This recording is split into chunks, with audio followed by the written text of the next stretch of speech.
ICC মানে যেন Indian cricket council. ভক্তদের অভিযোগের সত্যতা পাওয়া গেল আরও একবার, সেটা আবার আইসিসি ইভেন্ট টি-20 বিশ্বকাপের মতো বড় মঞ্চে। বাংলাদেশের বিপক্ষে ম্যাচের আগে আইসিসির নিয়ম নীতির তোয়াক্কা না করে সেন্টার উইকেটে কোহলি রোহিতদের ব্যাটিং অনুশীলন। সব দলের জন্য এক নিয়ম, আর ভারতীয়রা যেন নিজেদের সুবিধা মতো তৈরি করে নেন ভিন্ন আরেক নিয়ম।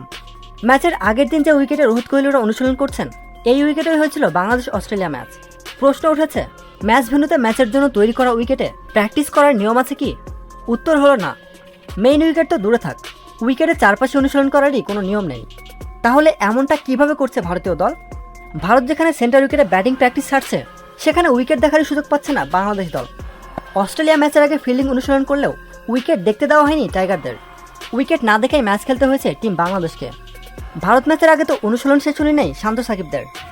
নেটের পাশের উইকেটটাই তৈরি করা হয়েছে বাংলাদেশ ভারত ম্যাচের জন্য। দুইটা উইকেটই দেখতে প্রায় একই রকম, ব্যাটিং বোলিংয়ের ক্ষেত্রেও আচরণ হয়তো একই হবে। তাই তো উইকেট সম্পর্কে সঠিক ধারণা নিতে পারছেন কোহলি রোহিতরা। সেন্টার উইকেটে এমন অবৈধভাবে অনুশীলনের ফলে নিশ্চয়ই বাড়তি সুবিধা পাবে ভারতীয় দল। একে তো উইকেট সম্পর্কে পাচ্ছেন নিখুঁত ধারণা, তার উপর মাঠের বাউন্ডারি মাপটাও ঠিকঠাক বুঝে নিতে পারছেন কোহলি রোহিতরা, যার ফায়দা তুলবেন বাংলাদেশের বিপক্ষে সুপার 8-এর মহা গুরুত্বপূর্ণ ম্যাচে, যে ম্যাচের উপর নির্ভর করছে দু দলের সেমিফাইনাল ভাগ্য।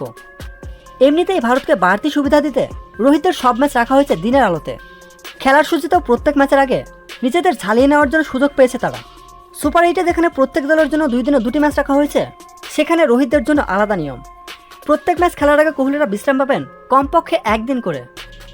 সূচি থেকে প্র্যাকটিস, সব জায়গাতেই ভারতকে বাড়তি সুবিধা দিয়েছে আইসিসি।